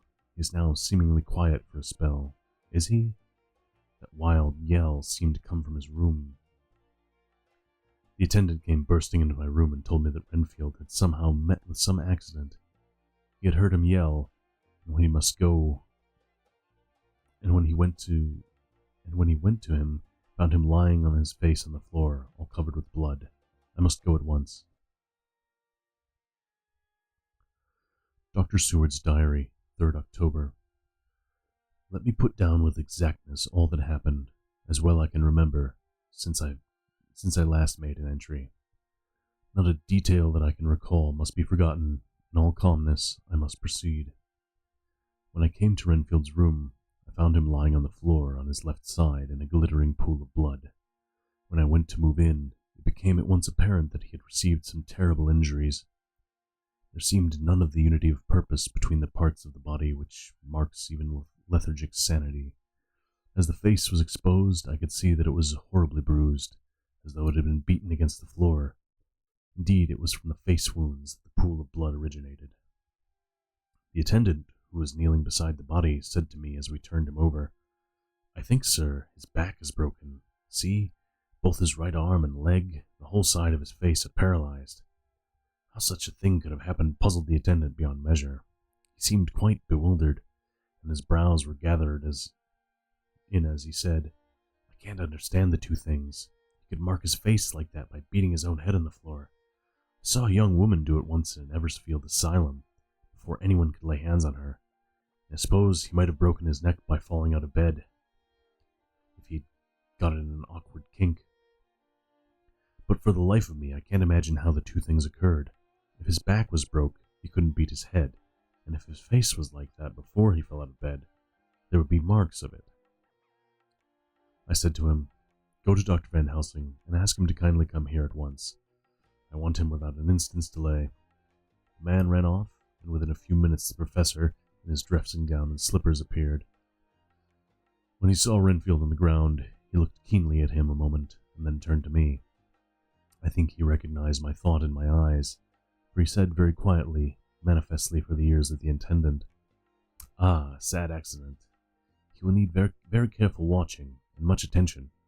I shall stay with you myself, and I shall first dress myself, if If you will remain, I shall in a few minutes join you. The patient was now breathing stertorously, and it was easy to see that he had suffered some terrible injury. Van Helsing returned with extraordinary celerity, bearing with him a surgical case. He had evidently been thinking and had made his mind up, for almost before he looked at the patient, he whispered to me, "Send the attendant away. You must be alone with him before he becomes conscious after the operation." I said, "I think that will do now, Simmons. We have done all that we can at present. You had better go your round, and Dr. Van Helsing will operate. Let me know instantly if there is anything unusual anywhere." The man withdrew, and we went into a strict examination of the patient. The wounds of the face were superficial. The real injury was a depressed fracture of the skull, extending right up through the motor area. The professor thought a moment and said, "We must reduce the pressure and get back to normal conditions as far as can be. The rapidity of the suffusion shows the terrible nature of this injury. The whole motor area seems affected. The suffusion of the brain will increase quickly, so we must trepine at once, or it may be too late." As he was speaking, there was a soft tapping at the door. I went over and opened it, and found in the corridor without, Arthur and Quincy in pajamas and slippers. The former spoke. "I heard your man call Dr. Van Helsing and tell him of an accident, so I woke Quincy, or rather called for him, as he was not asleep. Things are moving too quickly and too strangely for sound sleep for any of us these days. I've been thinking that tomorrow night we'll not see things as they have been. We'll have to look back and forward a little more than we have done. May we come in?" I nodded and held the door open till they had entered. Then I closed it again. When Quincy saw the attitude and state of the patient, and noted the horrible pool on the floor, he said softly, "My God, what has happened to him? Poor devil." I told him briefly, and added that we expected he would recover consciousness after operation, for a short time at all events. He went at once and sat down at the edge of the bed, with Godalming beside him. We all watched in patience. "We shall wait," said Van Helsing. "Just long enough to fix the best spot for trepanning, so that we may most quickly and perfectly remove the blood clot, for it is evident that the hemorrhaging is increasing." The minutes during which we waited passed with fearful slowness. I had a horrible sinking in my heart, and from Van Helsing's face I gathered that he felt some fear or apprehension as to what was to come. I dreaded the words Renfield might speak. I was positively afraid to think, but the conviction of what was coming was on me, as I have read of men who have heard the death watch. The poor man's breathing came in uncertain gasps. Each instant he seemed as though he would open his eyes and speak, but then would follow a prolonged, stertorous breath, and he would relapse into a more fixed insensibility. Inured as I was to sick beds and death, the suspense grew and grew upon me. I could almost hear the beating of my own heart, and the blood surging through my temples sounded like blows from a hammer. The silence finally became agonizing. I looked at my companions, one after another, and saw from their flushed faces and damp brows that they were enduring equal torture. There was a nervous suspense over all of us, as though overhead some dread bell would peal out powerfully when we should least expect it. At last, there came a time when it was evident the patient was sinking fast. He might die at any moment. I looked up at the professor and caught his eyes fixed on mine. His face was sternly set as he spoke. "There is no time to lose. His words may be worth many lives. I have been thinking so as I stood here. It may be there is a soul at stake. We shall operate just above the ear." Without another word, he made the operation. For a few moments, the breathing continued to be stertorous. Then there came a breath so prolonged that it seemed as though it would tear open his chest. Suddenly, his eyes opened and became fixed in a wild, helpless stare. This was continued for a few moments. Then it was softened into a glad surprise, and from his lips came a sigh of relief. He moved convulsively, and as he did so, said, "I'll be quiet, Doctor. Tell them to take off the strait waistcoat. I have had a terrible dream, and it has left me so weak that I cannot move." What's wrong with my face? It feels all swollen and it smarts dreadfully.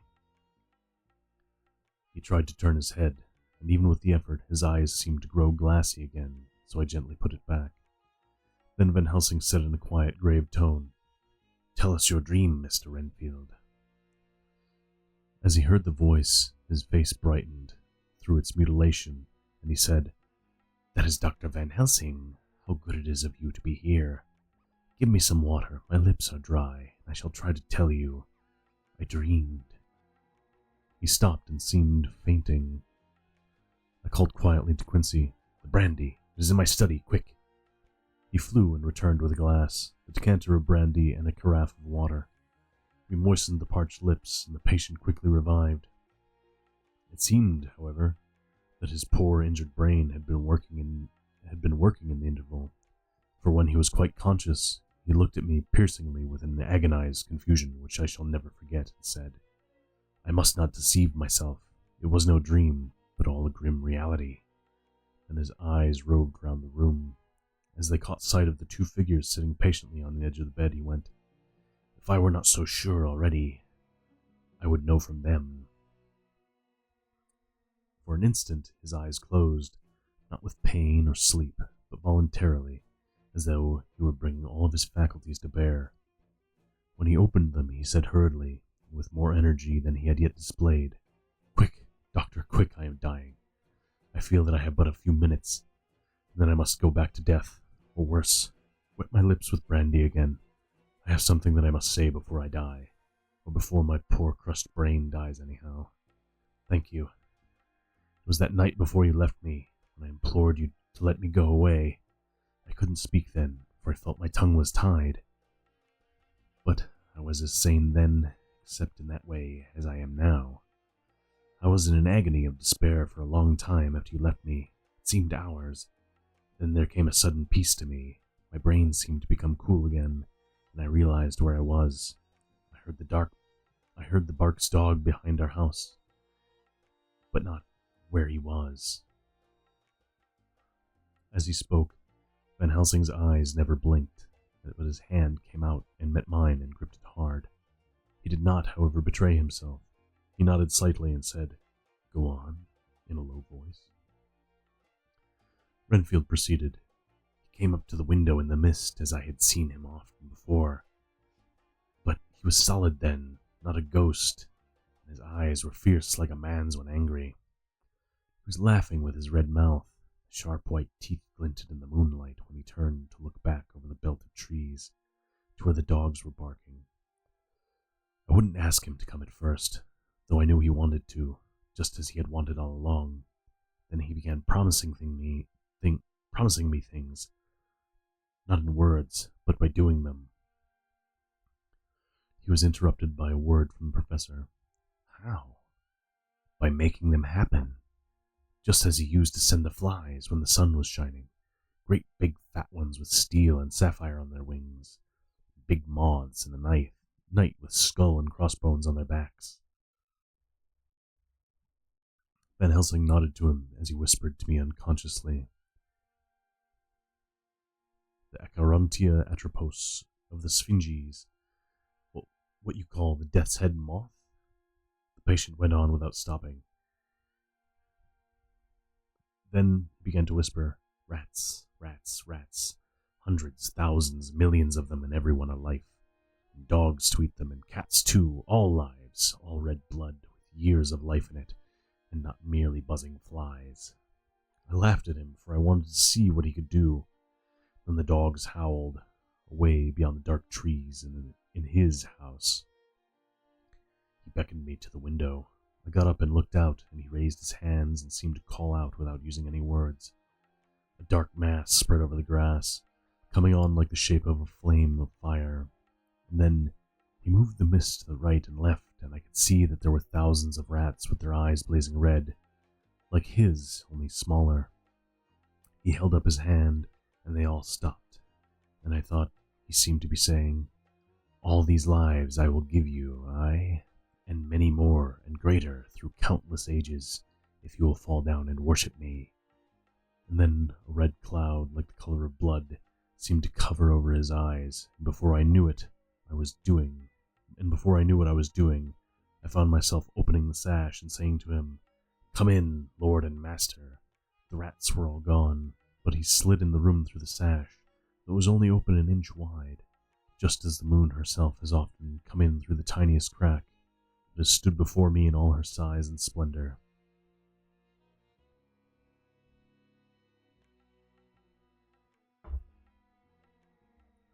His voice was weaker, so I moistened his lips with the brandy again, and he continued. But it seemed as though his memory had gone on working in the interval, for his story was further advanced. I was about to call him back to the point, but Van Helsing whispered to me, "Let him go on. Do not interrupt him.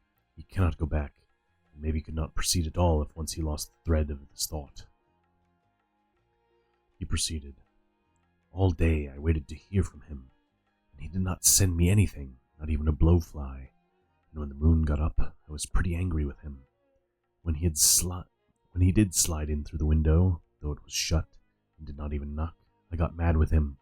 He sneered at me, and his face white looked out of the mist with his red eyes gleaming, and he went on as though he owned the whole place, and I was no one. He didn't even smell the same as he went by me. I couldn't hold him. I thought that somehow Mrs. Harker had come into the room. The two men sitting on the bed stood up and came over, standing behind him so that he could not see them, but where they could hear better.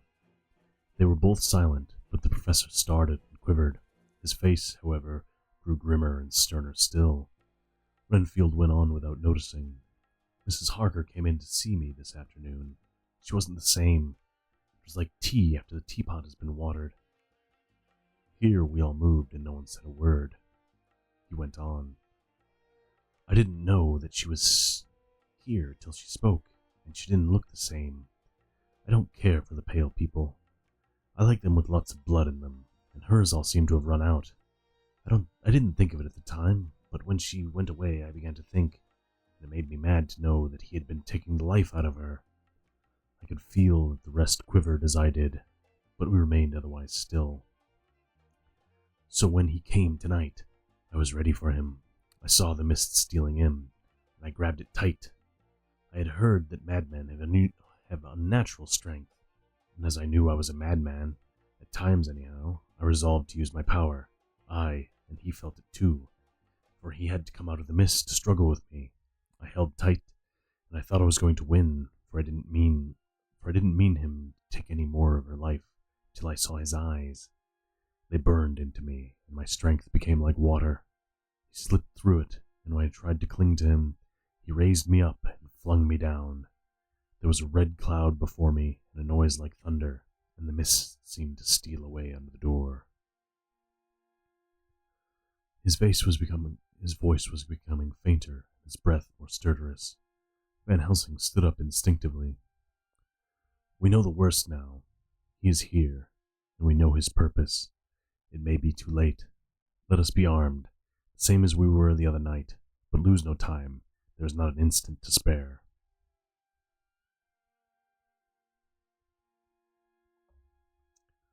There was no need to put our fear, nay, our conviction, into words. We shared them in common.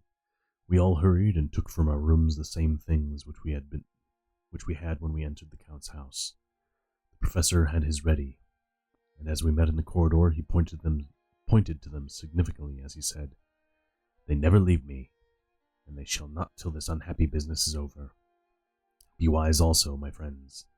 It is no common enemy that we deal with. Alas, alas, that dear Madam Mina should suffer."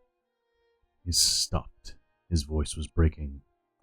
I do not know if rage or terror predominated in my own heart. Outside the Harker's door we paused. Art and Quincy held back, and the latter said, "Should we disturb her?" "We must," said Van Helsing grimly. "If the door be locked, I shall break it in." "May it not frighten her terribly? It is unusual to break into a lady's room." Van Helsing said solemnly, "You are always right, but this is life and death. All chambers are alike to the doctor, and even where and even were they not, they are all as one to me tonight. Friend John, when I turn the handle, if the door does not open, do put your shoulder down and shove. You too, my friends, now! He turned the handle as he spoke, but the door did not yield.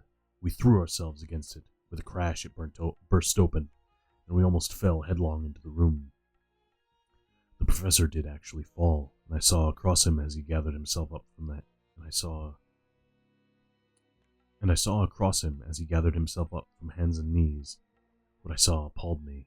I felt my hair raise like bristles on the back of my neck, and my heart seemed to stand still. The moonlight was so bright that through the thick yellow blind, the room was light enough to see. On the bed, beside the window, lay Jonathan Harker, his face flushed and breathing heavily as though in a stupor. Kneeling on the near edge of the bed, facing outward, was the white-clad figure of his wife. By her side stood a tall, thin man clad in black. His face was turned away from us, but the instant we saw, we all recognized the Count, in every way, even to the scar on his forehead. With his left hand, he held both Mrs. Harker's hands, keeping them away with her arms at full tension. His right hand gripped her by the back and the neck, forcing her face down on his bosom. Her white nightdress was smeared with blood, and a thin stream trickled down the man's bare chest, which was shown by his torn open dress. The attitude of the two had a terrible resemblance to a child forcing a kitten's nose into a saucer of milk to compel it to drink. As we burst into the room, the Count turned his face, and the hellish look I had heard described seemed to leap into it. His eyes flamed red with devilish passion. The great nostrils of the white aquiline nose opened wide and quivered at the edge, and the white sharp teeth behind the full lips of the blood-dripping mouth clamped together like those of a wild beast. With a wrench which threw his victims back against the bed as though hurled from a height, he turned and sprang at us.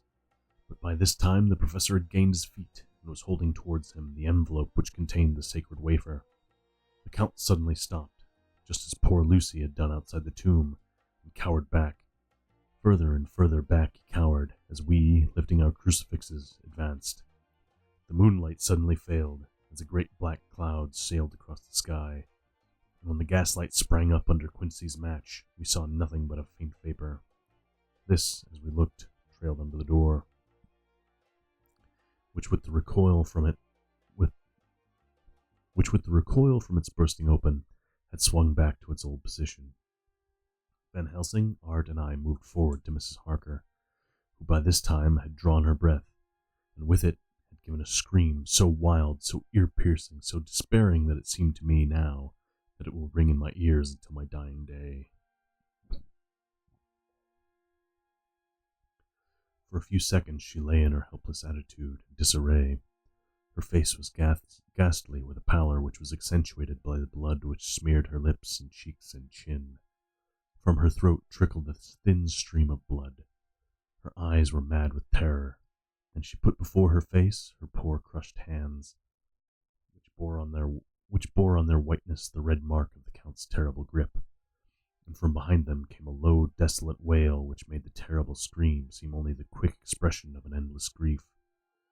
Van Helsing stepped forward and drew the coverlet gently over her body, whilst Art, after looking at her face for an instant despairingly, ran out of the room. Van Helsing whispered to me, "Jonathan is in a stupor, such as we know the vampire can produce. We can do nothing with poor Madame Mina for a few moments till she recovers herself. I must wake him." He dipped the end of a towel in cold water, and with it began to flick him on the face. His wife, all the while holding her face between her hands and sobbing in a way that was heartbreaking to hear. I raised the blind and looked out of the window. There was much moonshine, and I could see Quincy Morris run across the lawn and hide himself in the shadow of a great yew tree.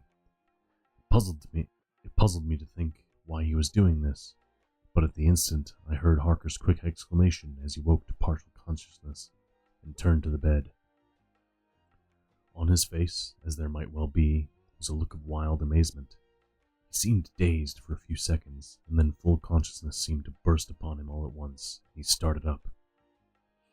His wife was aroused by the quick movement and turned to him with her arms stretched out, as though to embrace him. Instantly, however, she drew them in again, and putting her elbows together, held her hands before her face and shuddered till the bed beneath her shook. "In God's name, what does this mean?" Harker cried out. "Dr. Seward, Dr. Van Helsing, what is it? What has happened? What is wrong? Mina, dear, what is it? What does that blood mean? My God, has it come to this?" And raising himself to his knees, he beat his hands wildly together. "Good God, help us! Help her! Oh, help her!" With a quick movement, he jumped from bed and began to pull on his clothes, all the man in him awake at the need for instant exertion. "What has happened? Tell me about it," he cried without pausing. "Dr. Van Helsing, you love Mina, I know. Oh, do something to save her. It cannot have gone too far yet. Guard her while I look for him." His wife, through her terror and horror and distress, saw some sure danger to him. Instantly forgetting her own grief, she seized hold of him and cried out, "No, no, Jonathan, you must not leave me. I have suffered enough tonight. God knows without the dread of his harming you. You must stay with me. Stay with these friends who will watch over you." Her expression became frantic as she spoke, and he, yielding to her, she pulled him down, sitting on the bedside, and clung to him fiercely. Van Helsing and I tried to calm them both. The professor held up his golden crucifix and said with wonderful calmness, "Do not fear, my dear. We are here, and whilst this is close to you, no foul thing can approach. You are safe for tonight, and we must be calm and take counsel together." She shuddered and was silent, holding down her head on her husband's breast. When she raised it, his white nightrobe was stained with blood where her lips had touched, and where the thin open wound in the neck had set forth drops. The instant she saw it, she drew back with a low wail and whispered amidst choking sobs, "Unclean, unclean! I must touch or kiss him no more. Oh, that it should be that I, who am his worst enemy, and whom he may have most cause to fear." To this he spoke out resolutely, "Nonsense, Mina. It is a shame to me you hear such a word. I would not hear it of you, and I shall not hear it from you. My God, judge me by my deserts, and push me with more bitter suffering than ever this hour, if by any act of or will of mine anything ever come between us." He put out his arms and folded her to his breast, and for a while she lay there sobbing.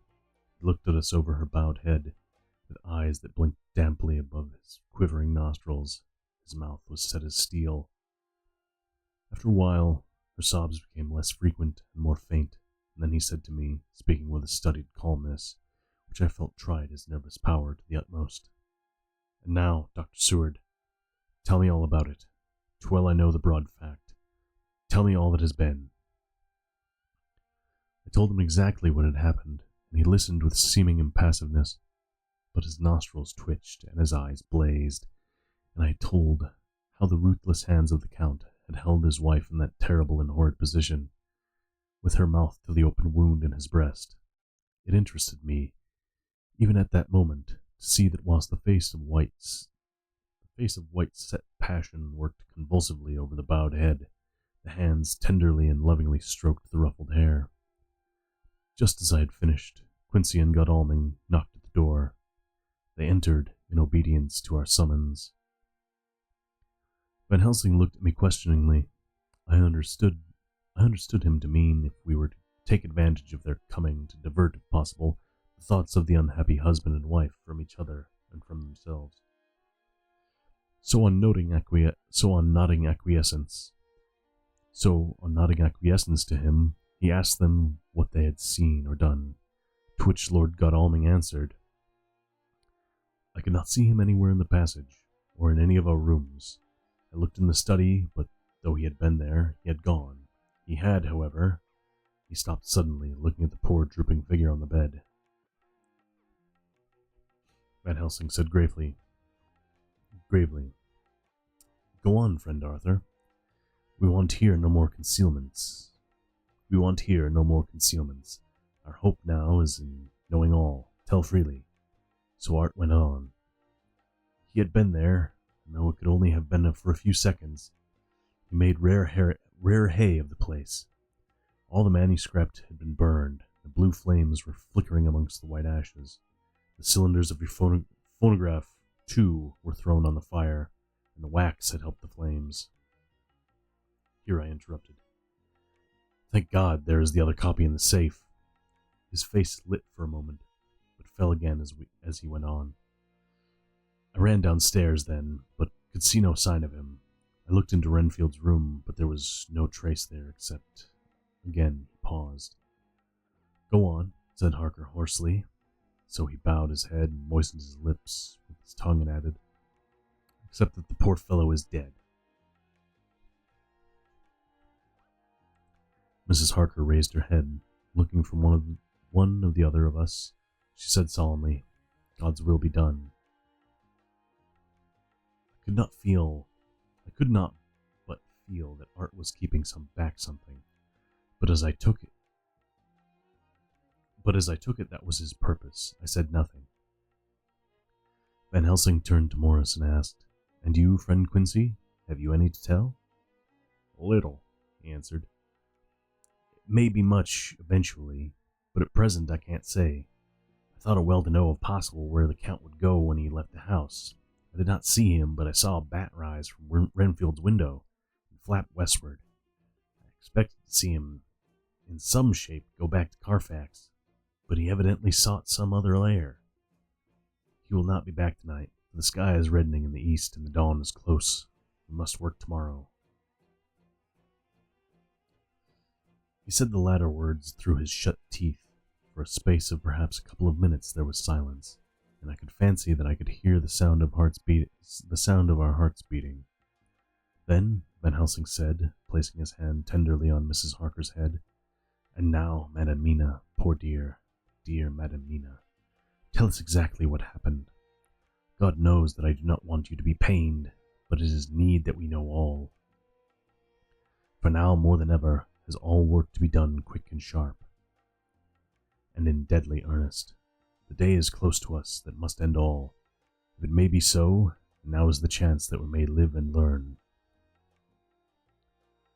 The poor dear lady shivered, and I could see the tension of her nerves as she clasped her husband closer to her and bent her head lower and lower still on his breast.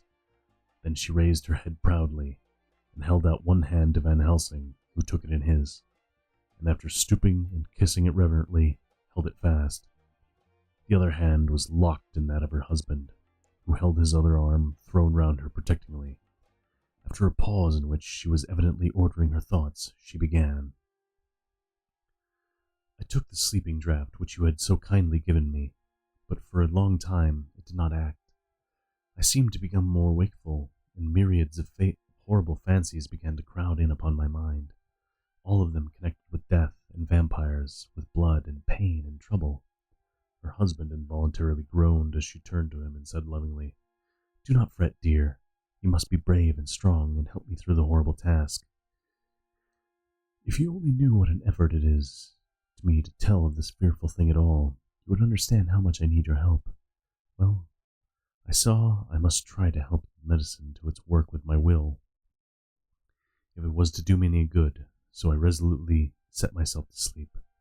Sure enough, sleep must soon have come to me, for I remembered no more. Jonathan coming in had not waked me, for he lay by my side when next I remembered.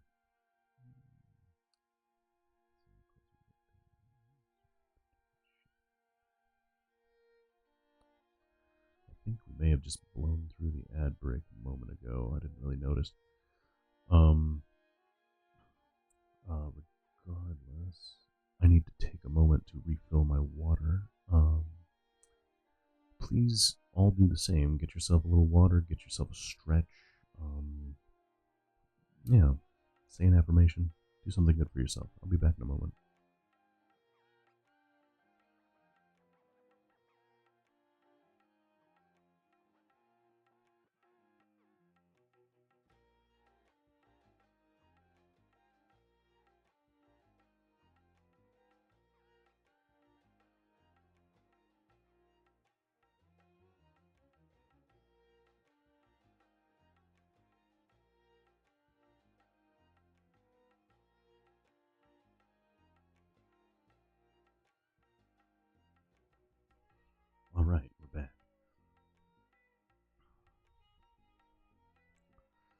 Jonathan coming in had not waked me, for he lay by my side when I next remember.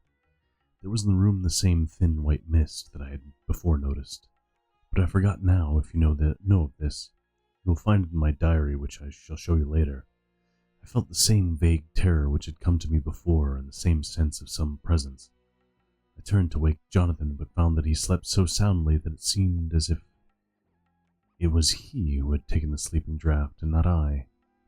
I tried, but I could not wake him. This caused me a great fear, and I looked around terrified. Then, indeed, my heart sank within me, beside the bed, as if he had stepped out of the mist, or rather, as if the mist had turned into this figure, for it had entirely disappeared, stood a tall, thin man, all in black. I knew him at once from the description of the others, the waxen face, the high aquiline nose, on which the light fell in a thin white line, the parted red lips with the sharp white teeth showing between, and the red eyes that I had seemed to see in the sunset on the windows of St. Mary's Church at Whitby. I knew, too, the red scar on his forehead where Jonathan had struck him. For an instant my heart stood still, and I would have screamed out, only that I was paralyzed.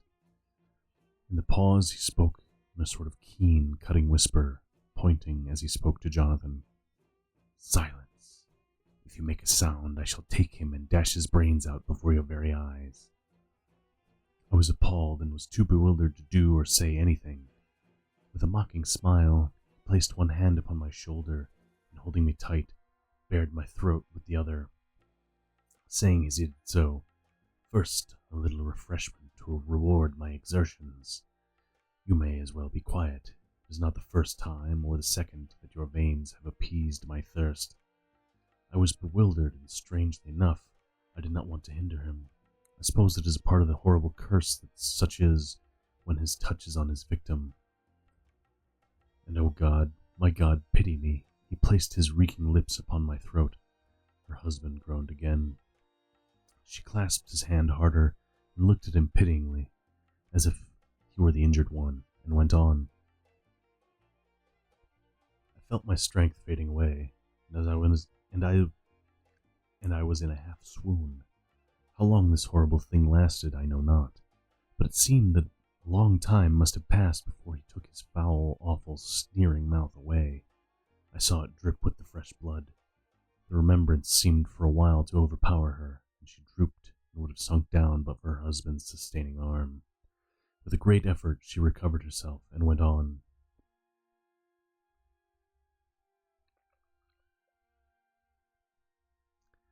Then he spoke to me mockingly. And so you, like the others, would play your brains against mine. You would help these men to hunt me and frustrate me in my design. You know now that they know in part already, and will know in full before long, what it is to cross my path. They should have kept their energies for use closer to home, whilst they played wits against me who commanded nations, and intrigued for them, and fought them hundreds of years before they were born. I was countermining them. And you, their best beloved one, are now to me flesh of my flesh, blood of my blood, kin of my kin, my bountiful wine-press for a while, and shall be later on my companion and my helper. You shall be avenged in turn, for not one of them shall minister to your needs. But as yet you are to be punished for what you have done. You have aided in thwarting me. Now you shall come to my call. When my brain says, "Come," to you shall cross land or sea to do my bidding, and to that end this. With that, he pulled open his shirt, and with his long, sharp nails opened a vein in his breast. When the blood began to spurt out, he took my hands in one of his, holding them tight, and with the other seized my neck and pressed my mouth to the wound, so that I must either suffocate or swallow some of the... Oh my God, what have I done? What have I done to deserve such a fate? I, who have tried to walk in meekness and righteousness all my days. God pity me. Look down on a poor soul in worse than mortal peril, and in mercy pity those to whom she is dear. Then She began to rub her lips as though to cleanse them from pollution. As she was telling her terrible story, the eastern sky began to quicken, and everything became more and more clear. Harker was still and quiet, but over his face, as the awful narrative went on, came a grey look which deepened and deepened in the morning light, till when the first red streak of the coming dawn shot up, the flesh stood darkly out against the whitening hair. We have arranged that one of us is to stay within. We have arranged that one of us is to stay within call of the unhappy pair, till we can meet together and arrange about taking action. Of this I am sure. The sun rises today on no more miserable house in all the great round of its daily course. And that is the end of chapter 21. I can tell that my voice is starting to give out. I'm having to drink like every other sentence now. So, with that, I just want to say thank you all for coming. Thanks for joining. Saw a new face today. Thank you for coming in, Sunguru. I don't know if you're still here, but I hope you enjoyed. If you want to catch up, all these videos are posted on YouTube. A couple of them are still here. And just talk about the page real quick. I've added some about information. The suggestion box is up.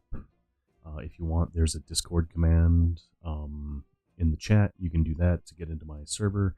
I don't want it to just be kind of out in the open because, you know, I don't want every Tom, Dick, and Harry that just, you know, comes in to spam our users to click on a link and pop in. I want someone to actually have to interact with the stream to get into the server, just to, you know, keep it a somewhat chill place, but also to keep it for people who actually want to interact and not just spam everybody else with art commissions. But anyway, it's been a good day. If you have anything you want to hear, drop it in the suggestion box, put it in one of the suggestion rooms on the Discord. I have an idea for the next book I want to cover, but next episode of Dracula is going to be the last. The last 3 chapters are up next.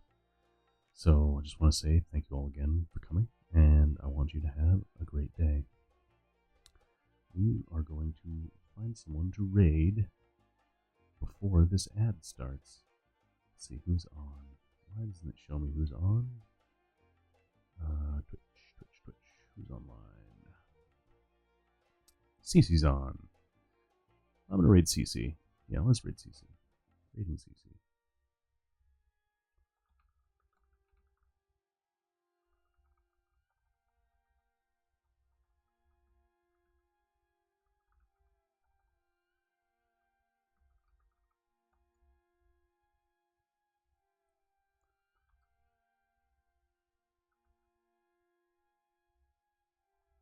Alright, there's a raid message.